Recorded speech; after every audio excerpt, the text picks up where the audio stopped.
참 우리는 보지 않고 믿는 거예요. 보지 않고 믿는단 말이 무슨 얼마나 복이 되냐 하면은 예수님 당시에는 예수님을 보고도 제자들이나 오늘 이 여인들이 못 믿었습니다. 그런데 우리는 예수님을 보지 않고 예수님의 말을 직접 듣지 않고 말씀을 통해서 우리가 예수님을 믿는다 하는 것은 왜 복이 되느냐 하면은 그냥 인간의 우리 마음으로는 못 믿어요. 성령이 나에게 임하시기 때문에 믿는 겁니다. 그래서 복된 거예요. 성령이 나에게 임해서. 그래서 하나님의 말씀을 믿는다고 하는 것은 성령께서 나에게 임하셔서 나에게 믿게 한다 하는 것 때문에 우리는 예수 믿는 자들은 이렇게 믿는다는 것은 복된 일인 것입니다. 이제 오늘 부활절을 맞이해서 온 인류에게 구원의 빛을 환하게 비춰주시는 우리 주님의 부활을 오늘 지금 소개하고 있습니다. 창세기 3장 15절에 보면은 이런 말이 있습니다. 내가 너로 여자의 원수가 되게 하고, 자, 이것은 사탄의 이야기. 내가 사탄 네가 여자와 원수가 되게 하고, 네 후손도 여자의 후손과 원수가 되게 하리니. 무슨 말이냐? 사탄 네 후손하고 여자의 후손은 예수 그리스도를 이야기하는 것입니다. 사탄의 후손하고 예수 그리스도가 왼수가 되게 한다고 창세기 3장 15절에 이야기하고 있습니다. 그러면서 여자의 후손은 네 머리를 상하게 할 것이요. 즉 예수 그리스도는 사탄의 머리를 상하게 한다는 말은 사탄을 이겨버린다는 뜻입니다. 그러면서 너는 예수 그리스도의 발꿈치를 조금 상하게 할 것이다. 그 말은 무슨 말이냐? 네가 비록 예수님을 죽게 했지만은 예수님이 다시 살아나서 네 머리, 여기서 이야기하면은 여기에서 네 머리를 상하게 한다. 예수님은 그래서 사탄을 너를 이겨버린다. 그 말씀이 창세기 3장 15절에 먼저 다 예언되고 있습니다. 그래서 사탄의 세력이 예수님을 십자가에 못 박혀 죽은 것 같이 돼서 예수님을 완전히 이긴 것 같이 생각하지만은 이것은 완전한 승리가 아니다. 왜? 예수님이 다시 부활하시기 때문에. 사탄은 유대인들은 예수님을 죽였으니까 이제 끝이다. 이 예수라는 사람은 이제 이 세상에 없다 끝이다 했는데 예수님이 3일 만에 부활하셨습니다. 그러니까 자기들은 쉽게 말하면 예수님을 죽인 것은 결국 예수님 발꿈치 좀 상한 것밖에 안 된다는 거예요. 그러나 예수님께서 부활하셨으니까는 사탄 마귀를 이기셨다 하는 것이 바로 창세기 3장 15절에 미리 다 예언되어 있는데 그 예언된 말씀이 지금 우리 예수 그리스도의 부활로 말미암아 다 증거된 것을 알 수 있습니다. 우리 예수님께서는 자신이 이미 예고한 대로 죽음의 권세를 물리치고 부활하심으로 아담의 범죄 안에서 끊임없이 인류를 속박하던 죄와 사망의 올무를 단번에 깨버리셨다. 무슨 말이냐? 우리가 죄와 사망 권세 안에 있지만은 예수님이 부활하시면 그 예수님을 믿음으로 죄와 사망의 권세를 이기게 하셨다 하는 말씀입니다. 오늘 본문 말씀은 특별히 그 여인네들이 나옵니다. 여인네들이 나오는데 이제 안식일이 끝난 후 예수님의 무덤으로 찾아간 이 여인들의 이야기가 오늘 말씀에 나오고 있습니다. 자, 이 여인들은 예수님의 부활에 관한 예고를 들었습니다.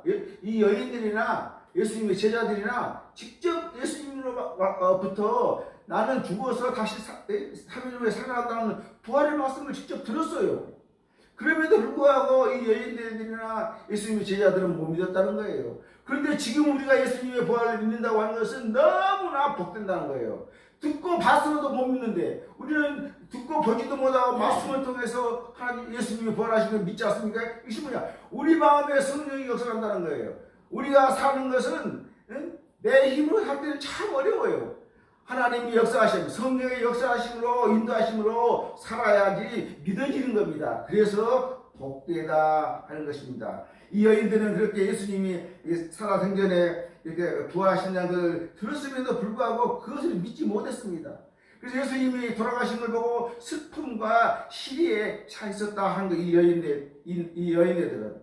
그래서 무덤에 찾아갔더니 예수님의 시체는 보이지 않고 한 청년, 즉 천사가 있는 것을 발견했다 하는 것입니다. 자, 여기서 우리는 이제 자신이 예고하신 대로 우리 주님께서 부활하셔서 무덤을 빠져나가신 것을 말씀하고 있는 것입니다. 예수님의 무덤은 비어 있었고 다음에 천사만이 예수님의 부활 소식을 전하기 위해서 천사만이 그 무덤에 빈 무덤에 지키고 있는 것을 알 수 있습니다. 이런 내용을 바탕으로 해서 오늘 2절 보니까는 안식일이 지남에 막달라 마리아와 야곱의 어머니 마리아와 또 살로메가 가서 예수께 바르기 위하여 향품을 사다 두었다. 어떻게 보면 그 당시나 지금이나 참 여인네들이 예수님의 12제자는 어디 가고 이 힘 여야한 여인네들이 예수님을 죽은 무덤 찾아가서 예수님을 다시 만나기 위해서 여인네들이 신앙이 이렇게 좋다고 말해요. 예수님 진짜 어디 갔는지 모르겠어요. 자, 안식일이 지나면 안식일은 토요일이 안식일입니다. 유대인들은 예수님이 부활하기 전까지는 토요일이 안식일입니다. 토요일은 우리는 보통 밤 12시부터 밤 12시가 하루지 않습니까? 그런데 그 당시에 하루는 금요일 해질 때부터 토요일 해질 때까지가 그때가 토요일입니다. 그러니까 토요일에서 해가 지고 나면은 그때가 이제 토요일이 안식일이 끝나고 해가 지면은 그다음 이제 일요일로 넘어갑니다. 그래서 오늘 말씀은 예수님이 부활하심으로 토요일의 안식일은 없어집니다. 그래서 우리가 신약에서 말하는 주일, 즉 일요일이 이제 안식일이 일요일로 바꾸는 예수님이 부활하심으로 바꿔지는 사건이 나온 것입니다. 이와 같이 안식일은 금요일 해질 때부터 토요일 해질 때까지가 이 유대인들의 안식이었다는 것입니다. 그래서 안식일이 끝난 그 첫날이라고 하는 것은 이제 새롭게 시작하는 하루의 첫날, 그리고 달력도 보면은 일요일이 제일 앞에 있지 않습니까? 이 첫날, 즉 한 주일을 새롭게 시작하는 그 첫날, 이 첫날에 예수님의 부활 사건이 일어났다고 하는 것은 뭘 얘기하느냐? 유대인이 토요일의 안식이 구원 사건하고 아무 영향이 없다. 유대인들이 안식일을 토요일날 지키는데 이제는 예수님께서 주일날 나심으로 그 유대인들이 지키는 그 안식일은 구원 사건에 아무런 영향을 주지 않는 그러한 무기력한 날로서 이제 안식일의 그 시대는 다 지나가 버렸다 하는 것입니다. 그래서 우리 예수님께서 부활하심으로 이제 유대인이 지켰던 그 안식일 토요일도 지나가고 이 새로운 시대, 구원의 사건이 있는 이 새로운 시대, 이 주일을 맞이하게 됐다 하는 것입니다. 이때 이제 마리아와 막달라 마리아와 여러 여인들이 향품을 사다 두었다 그랬습니다. 유대인들 금요일 날은 토요일 날 안식일에는 그 계명에 아무 물건을 살 수가 없어요.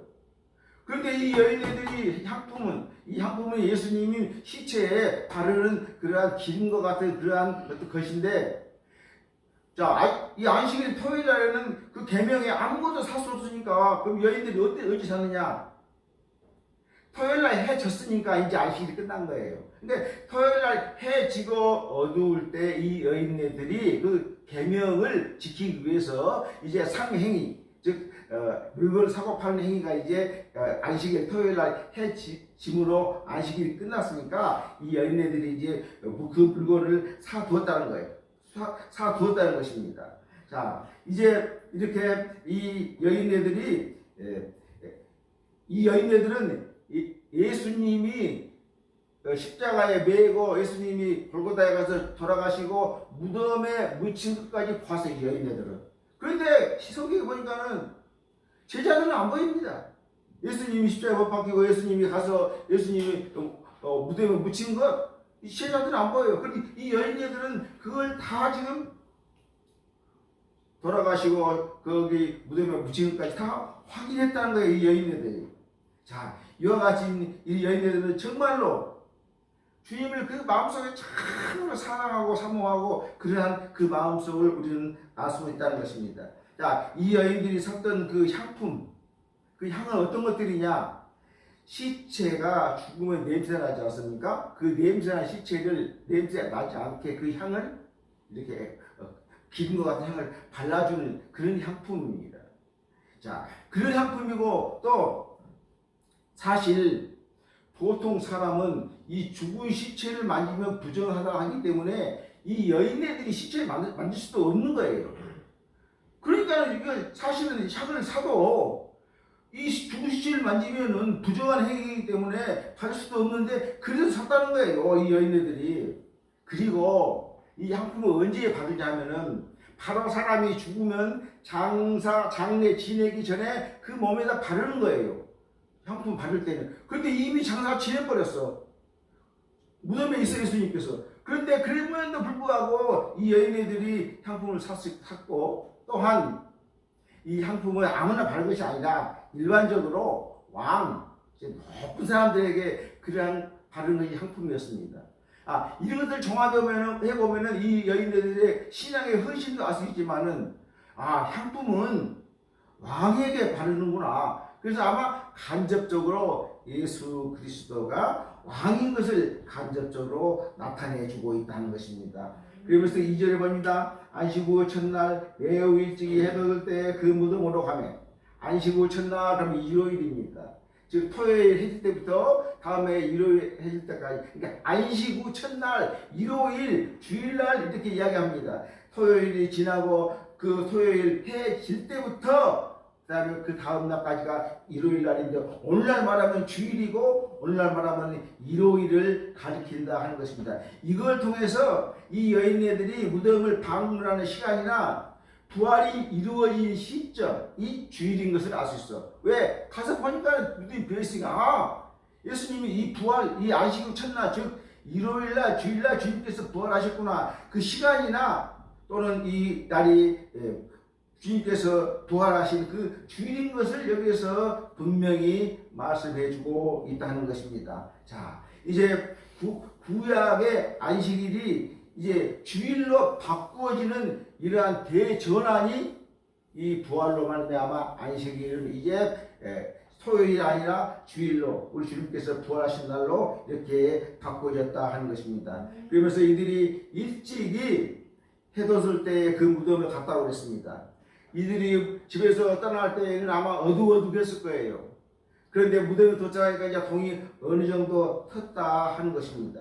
여기에서 중요한 말씀은 해 돋을 때에 그랬습니다. 물론 동이 틀 때가 해 돋을 때가 되겠죠. 자, 이것은 이 말씀의 특별한 중요한 말씀은 유대인의 안식일이, 이제 유대인의 안식일이 쉽게 말하면은 새로운 이렇게 주일로 바뀌었다, 해 돋을 때라는 것은 유대인들의 안식일의 구원의 기능이 사라지고 새로운 구원의 시대가, 즉 기독교의 주일의 시대가 왔다는 것을 이 해 돋을 때라고 이렇게 의미하고 있다는 것입니다. 3절에 이제 서로 말하되 누가 우리를 위하여 무덤 문에서 돌을 굴러 주리오 하더니, 사실 이 여인네들이 지금 그 예수님이 돌아가시고 무덤한테 다 왔으니까 돌이 어마어마하게 큰 돌이 무덤 앞에 가려 있고, 또 이 무덤이 이렇게 무덤 문이 이렇게 편들어있는 게 아니라 올라가 있어요. 그러니까 여기가 돌을 막았으니까 이 올라가 있는 부분에 돌을 불러서 할 수가 없어. 큰 돌이라 아무리 사람이 많아도 이렇게 돌을 밑으로 있으면 그냥 굴려버리면 좋지만 어떻게 있어요? 언덕 이렇게. 그러니까 뭐 하기 힘들단 말이에요. 그런데 이게 봤음에도 불구하고 이 얘네들이 이제 가면서 생각합니다. 누가 도대체 그 무덤에서 우리를 돌을 불러줄까? 이렇게 그 여인이 생각합니다. 그러면서 또 이 여자들이 뭘 또 몰랐냐면은 이 대제사장들이 예수님을 그 무덤에 묻으면서 이제 군인들을 예수님 시체가 도난당할 수 있으니까는 그 시체들을 잘 지키도록, 그렇게 무덤을 지키도록 그렇게 했습니다. 근데 이 여인들은 무덤을 향해 갔지만은 그 무덤의 문을 열 수 있는 구체적인 방법도, 또 대제사장들이 빌라도에게 말해가지고 예수님의 시체가 도난당할 수 있으니까는 그걸 잘 지켜달라고, 전혀 그런 것을 알지도 못한 상태에서 이 여인네들이 3절 같이 이렇게 무덤에 가면서 걱정을 하고 있는 것을 알 수 있습니다. 그 다음에 4절에 보니까 그래서 이제 눈을 들어본 적 벌써 돌이 굴러져 있는데 그 돌이 심히 크더라. 아니 어떻게 할까, 그 돌을 옮길 수 있을까 하고 걱정하고 있었습니다. 걱정하고, 자 이게 예수님의 무덤 가까이 오기까지 이들은 참 걱정, 근심에 쌓여 있었는데 보니까 돌이 굴러져 있고 그 다음에 뭐냐면 그 돌이 힘이 크더라 그랬습니다. 여기서 그 돌이 힘이 크다 그 말은 무슨 뜻을 의미하냐면은 예수님이 이제 마가가 이 말씀을 쓸 때 예수님의 시체가 제사장이나 또는 로마 사람들이 예수님의 시체를 예수님이 제자나 탄 사람이 훔쳐갔다는 거예요. 도난설.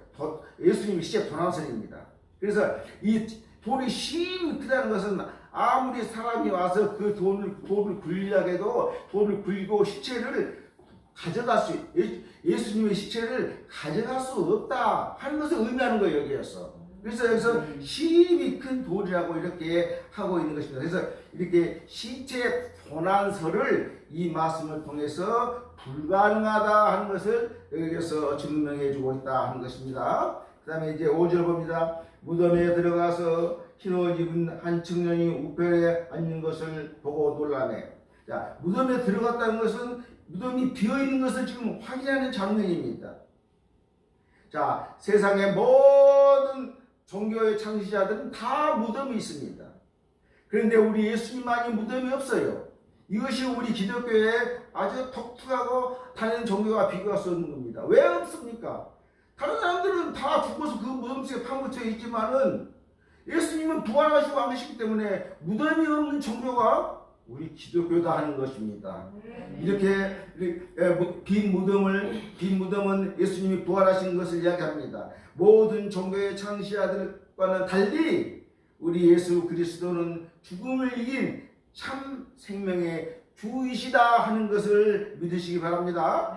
이렇게 오늘 믿는 자가 되라고 했습니다. 여러분들 정말로 모든 종교의 창시자들은 다 무덤이 있지만은 우리 주님께서는 무덤이 없어. 왜? 우리 그리스도는 죽음을 이긴 참 생명의 주라고 하는 것을 우리가 믿어야 돼. 참 생명, 죽음에서 부활하신 참 생명이시구나 하는 것을 믿어야 성령이 나한테 함께하는 것이고 내 삶에 성령의 인도하심으로 내 삶이 살아간다고 하는 것입니다.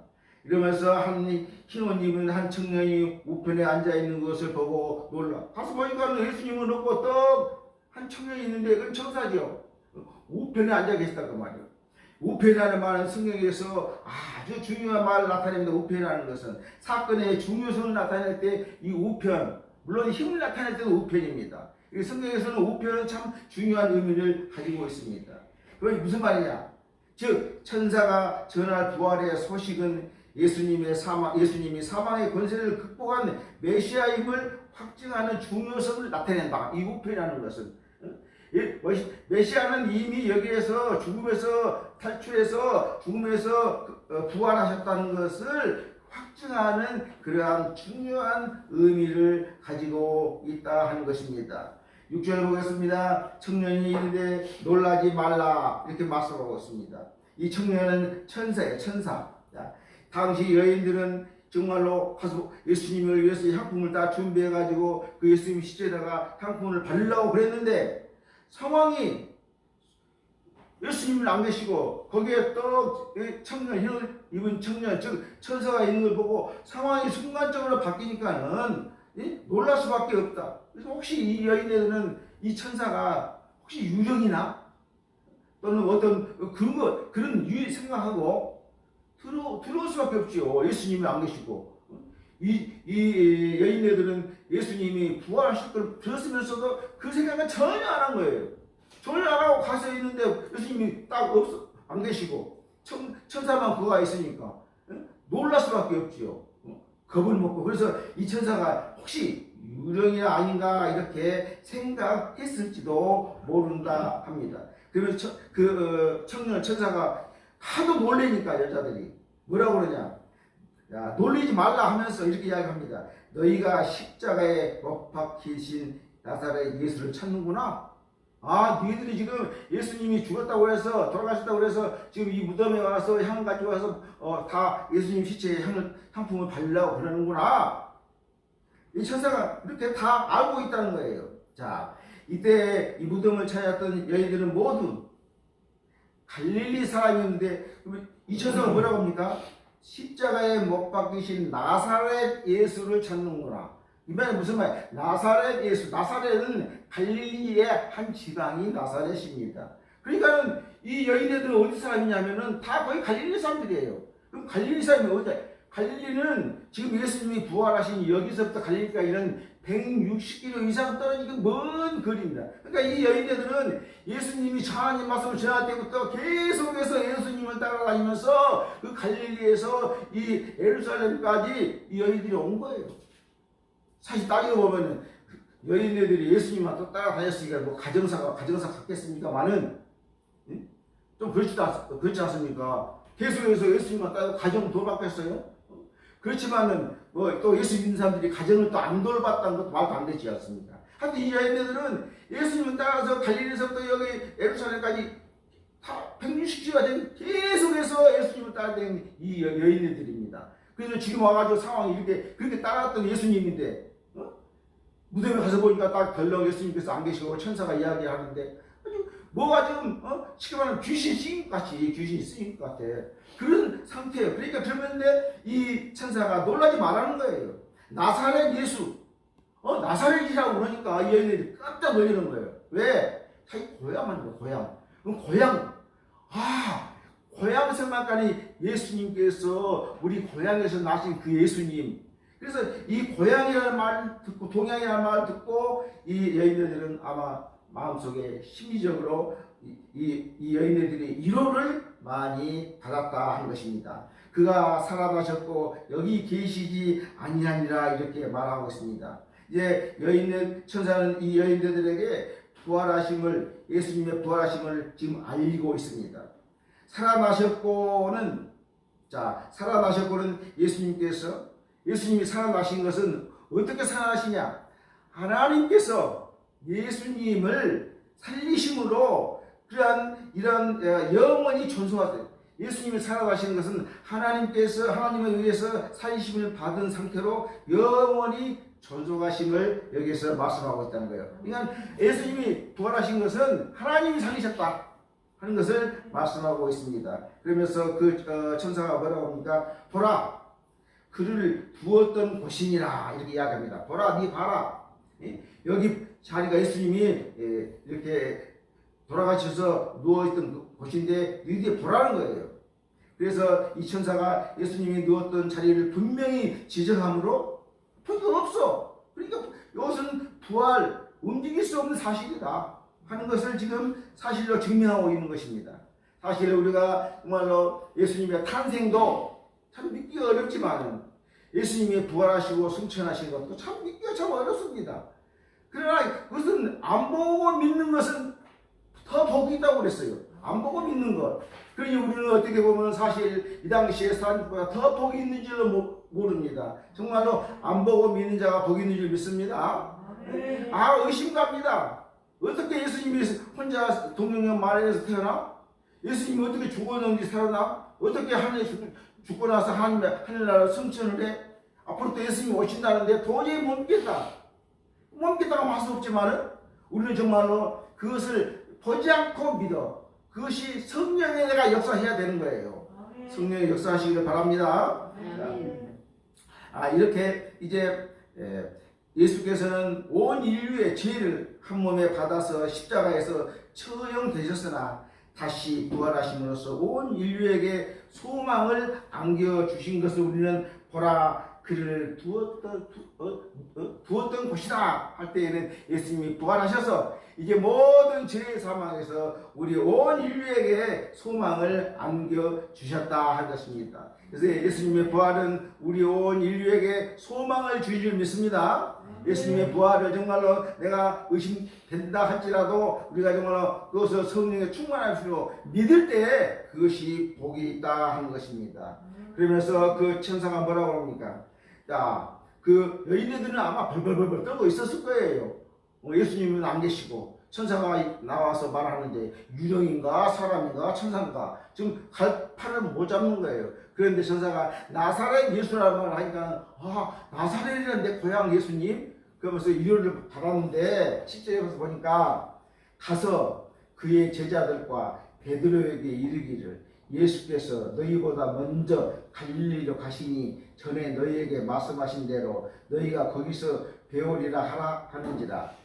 지금 이야기합니다. 가서 지금 예수님의 제자 이야기를 해. 예수님께서 갈릴리에서 너희들하고 뵌다. 자, 예수님께서 갈릴리에서 부활하시고 갈릴리에서 제자들을 뵌다고 하는 말씀은 마태복음 26장 32절에 제가 봉독해 드립니다. 뭐라고 말씀하시냐면 그러나 내가 살아난 후에 너희보다 먼저 갈릴리로 가리라. 예수님께서 살아나기 전에 이야기했어요. 내가 이제 살아난 후에 너희보다 먼저 갈릴리로 간다. 천사가 이야기해요. 지금 예수님 살아나서 벌써 갈릴리 가 계신다. 그러니까 갈릴리 가서 예수님을 만나봐라. 제자들한테 이야기를 합니다. 자, 그러면 여기서 가서 제자들과 베드로에게 예수님께서 왜 하필이면 다른 사람한테 야, 다른 사람한테 예수님이 부활했다고 알려라 그러면 될 텐데 왜 여기서 제자들과 베드로를 이렇게 말씀하고 있느냐. 자, 이렇게 제자들 제일 먼저 제자들에게 예수님이 부활했다는 것을 전한다고 하는 것은 사실 제자들이 예수님이 돌아가시고 살아생전에 예수님이 나 죽어서 부활하고 나는 다음에 살아나는 게 갈릴리에서 너희를 만날 것이라고 하는 제자들에게 다 말을 해줬지 않습니까? 그러니 지금 예수님이 죽어서 떨렁 지금 무덤에 이렇게 장사되어 있는데 제자들이 뭘 생각하겠어요? 도대체 어떻게 됐을까? 예수님께서 부활하셔서 갈릴리에서 만난다고 했는데 그런데다가 예수님을 부인하고 예수님은 모른다 그러고 예수님이 십자가에 끌려갈 때는 무서워서 멀리 도망가버리고 그러면서 자기들은 예수님을 제자로 따라다니다가 상황이 이렇게 됐으니 이 제자들이 이 마음속에 얼마나 근심 걱정이 지금 차있지 않겠습니까? 자, 그래서 이 천사들은 먼저 이 제자들한테 이야기한 것은 뭘 하냐, 이렇게 그들이 배신을 질책하지 않고 오히려 그들에게 평강과 행복을 다시 주기 위해서 살아났다는 것을 확신해 주기 위한 것이다. 즉 예수님을 죽인 사람들은 다 예수님 죽었으니까 끝이다 하지만은 제자들은 자기들이 예수님을 다 따르면서도 예수님이 돌아가실 때에는 부인하고 배척하고 도망갔지 않습니까? 그러니까 근심 걱정하고 있을 때에 이 이야기, 예수님이 살았다고 하는 이야기를 이들이 배신한 것을 질책한 것이 아니라 오히려 예수님이 부활하셨다 했으니까는 마음에 좀 끌리게 할까면 아이고 예수님이 다시 살아나셨네. 가서 예수님 앞에 나가면 예수님이 뭐라고 하실까? 그런 걱정도 많이 했지 않습니까? 그러나 그런 질책을 하지 않고 그들에게 평강과 행복을 위해 다시 살아나셨다는 것을 확신시켜주기 위해서 제자들한테 먼저 가라합니다.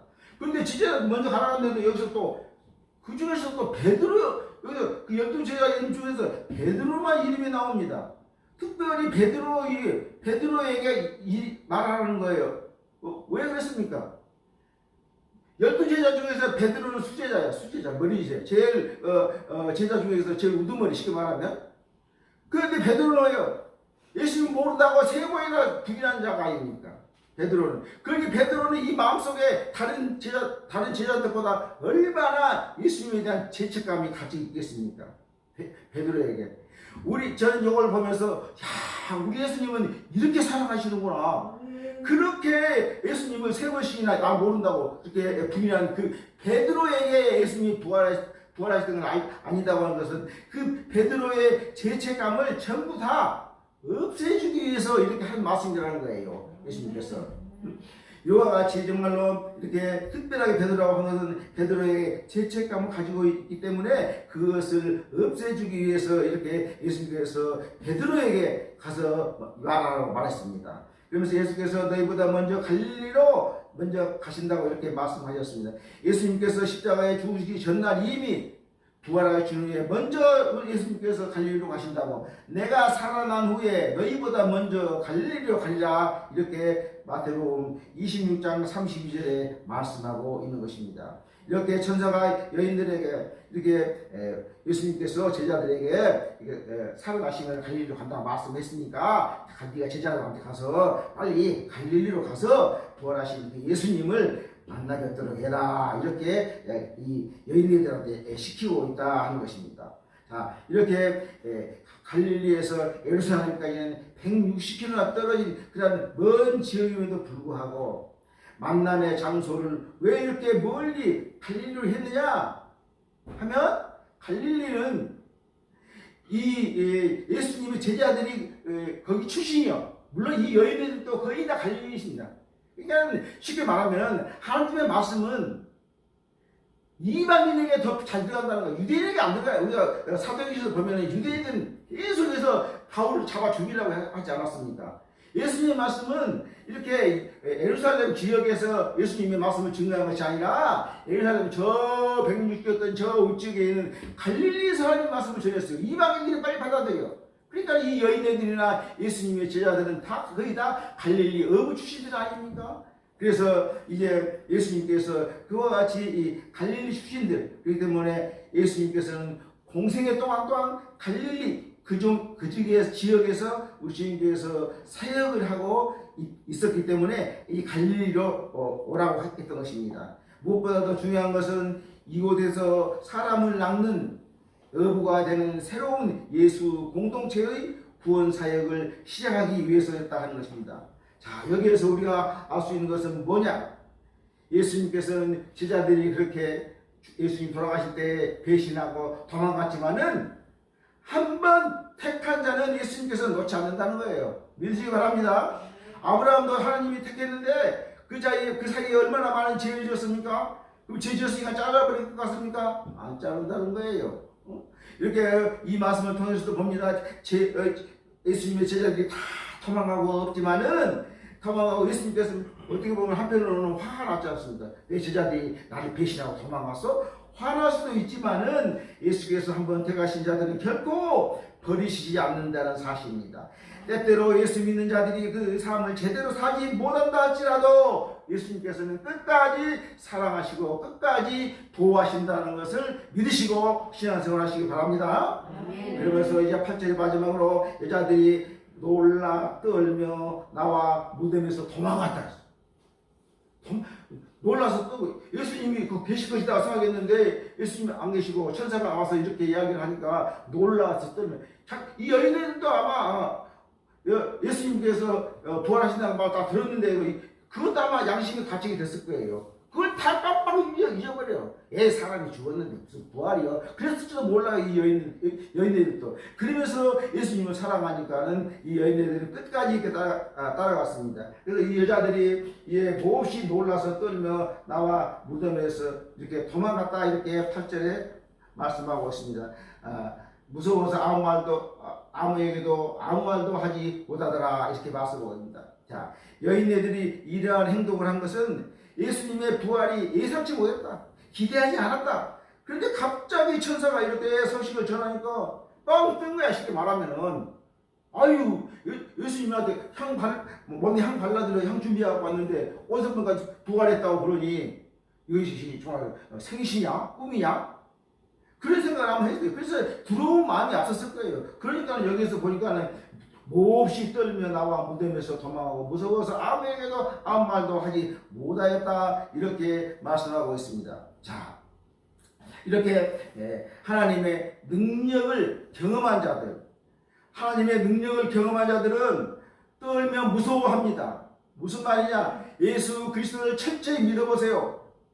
철저히 믿으면은 우리는 항상 만사에 무서워서 떨며, 만사에 무서워서 예수님을 두려워할 수밖에 없는 거예요. 예수 안 믿는 사람들은 마음대로 생활합니다. 죄를 지어도 그거 아무것도 아니에요.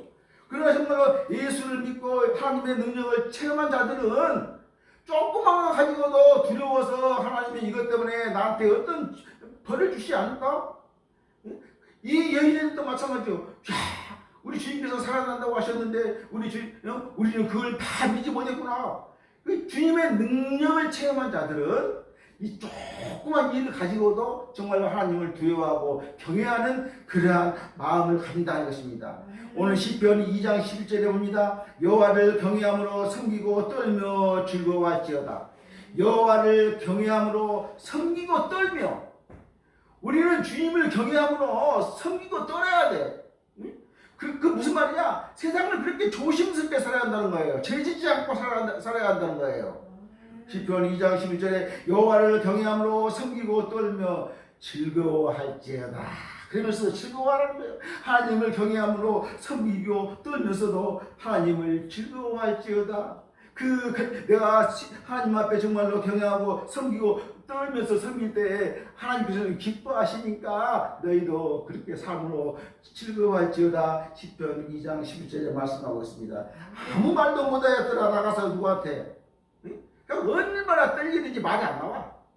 그러나 이 자들이 아마도 정말 자기들의 상식을 초월하는 일 때문에 놀라고 두려울 생각이 들어서 아무래도 말 못했지만은 이제 마음이 진정된 후에는 제자들에게 그렇게 가서 예수님 부활하셨는데 천사가 말하기를 갈릴리로 이미 가셨다더라. 이 가서 예수님 만나봐라. 아마 그렇게 이야기했겠죠.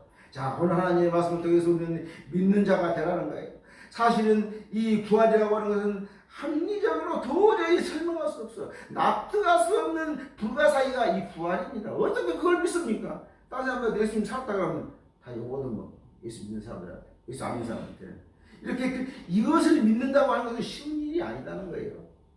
자, 오늘 이 여인네들 봅시다. 참 우리는 여기 말씀을 통해서 이 여인네들의 신앙과 헌신, 이 여인네들은 갈릴리서부터 여기 예루살렘까지 160km 된 거리를 예수님을 따라서 쫙 돌아다녔어요. 그럴 때 이 여인네들은 자기의 돈으로, 자기가 가지고 있는 그 돈으로 예수님과 예수님의 제자들을 섬기는 이 여인네들입니다. 그러니 이 여인네들의 믿음이 그러면서도 예수님이 부활을 모르고는 못 믿고는 향품 가지고 하나님 향품 가지고 무덤으로 가는 거예요. 우리 신앙이 이렇지 않기를 바랍니다. 믿음은 철저히 믿어버려야 돼. 그냥 뭐 믿을까 말까 없습니다. 보지 않고 믿는 것이 복이 있다고 그랬으니까 그런 믿음을 가지시기 바랍니다. 자, 이렇게 이 여인네들은 이와 같이 철두철미한 헌신적인 신앙. 자, 이 헌신적인 신앙은 어디서 나오느냐? 사랑에서 나오는 거예요. 예수님을 사랑하며 헌신적인 신앙을 가질 수밖에 없는 거예요. 왜? 예수님께서는 우리를 위해서 십자가에 못 박혀 돌아가셨다 하는 것을 내가 정말로 성령의 힘으로 깨달을 때 사랑이 나올 수밖에 없는 거예요. 죽기까지 사랑했는데 헌신할 수밖에 없는 거예요. 이 여인들은 아마 그 당시에는 이와 같은 헌신적인 신앙, 사랑을 가지고 있다 하는 것입니다. 그분께 대한 사랑이 없는 사람에게는 이러한 헌신을 기대할 수 없다. 예수님을 사랑하지 않는 자들에게 이 여인 같은 그러한 헌신적인 사랑을 기대할 수가 없다 하는 것입니다. 이럴 때 천사들은 이렇게 향품을 가지고 무덤에 간 그 여인들에게 예수님은 살아계셔서 여기 계시지 않다고 이렇게 말을 전해줍니다. 이것은 정말로 그들에게 충격적인 소식이었을 것입니다. 도저히 믿지 않는 일이었을 것입니다. 하나님의 역사는 인간의 상식을 초월한다. 어떻게 하나님이 세상을 창조했습니까? 하나님의 역사는 인간의 상식을 초월한다. 여러분들 생각으로 하나님의 말씀을, 성경 말씀을 이해하면 이해 못해. 상식, 하나님의 역사는 인간의 상식을 초월한다니까. 어떻게 천지를 창조합니까? 우리 생각으로는 못해. 그러니까 우리의 생각이라고 하는 것은 하나님은 우리 인간의 상식을 초월한다는 것을 생각하시고 모든 것을 믿음으로 받아들이시기 바랍니다. 이와 같이 그리스도의 부활은 우리 기독교 신앙의 독특성과 유일성을 그런다. 독특하다. 다른 종교에 비해서 우리의 기독교 신앙은 독특하고 유일하다 하는 것이 우리 기독교의 신앙인 것입니다. 이제 이 제자들을 봅시다. 이 제자들이야말로 정말로 믿기에 더딘 자들. 제자들은 정말 믿는 자가 되라고 그랬는데 이 제자들이야말로 그 예수님께서 재판받고 예수님께서 죽음에 있을 때 이 제자들이야말로 그렇게 나는 예수님을 위해서 모두 다 바치겠습니다 했던 사람이 위기에 처하니까 다 도망가 버려. 이렇게 믿기에 더딘 이 제자들이라는 거예요. 주님의 제자들은 그분으로부터 부활에 관한 말씀을 여러 번 들었음에도 불구하고 이렇게 주님께서 사실을 나타내실 때 받아들이지 못해서 진짜 살았어 예수님이? 진짜 못 받았어. 많이 들었으면서도 그 사실을 받아들이지 못했다는 거예요. 자, 우리는 진짜 지금부터 믿음 없는 자가 아니라 믿는 자가 되도록 힘써야 됩니다. 믿는 자가 되도록. 그러려면 항상 기도하고 말씀 보고 찬양하고 믿는 자가 되도록 힘써요. 하나님을 섬기고 하나님을 경외하고 하나님 앞에 떨며 즐거워할지어다. 그러한 신앙을 가지시기를 바랍니다. 하나님은 그런 믿음의 사람을 기뻐하십니다. 보지 않고 믿는 자는 어째서 복이 된다고 그랬습니까? 보지 않고 내가 부활을 믿는다. 내가 보지 않고 주님의 승천을 믿고 보지 않고 마리아가 동정녀로 태어났다. 동정녀의 몸에서 예수가 태어났다는 것을 보지 않고 믿었다 하는 것은 왜 복이 있느냐? 그 사람이 성령이 충만할 때 복이 있는 거예요. 여러분 정말로 성령이 충만한 삶을 사시기 바랍니다. 우리의 삶은 성령의 인도하심을 좀 살아가는 거예요. 우리가 지금 성령이 물론 삼위일체 하나님이시니까 뭐 성령이나 하나님이나 예수님이나 같은 말씀이지만은 성령의 인도하심을 성령의 충만하심이 여러분들에게 임하실 때는 보지 않고 믿는 자 그 자들이 이렇게 성령의 능력을 입은 자들이 더욱 복된 자들이라 말씀하고 있습니다. 이제 끝맺음합니다. 예수 그리스도의 부활을 믿는 신앙으로 이제 여러분의 가정과 삶이 모든 영역에서 부활의 기쁨으로 충만해야 되겠습니다. 또한 소망의 축복으로 충만하시기를 바랍니다.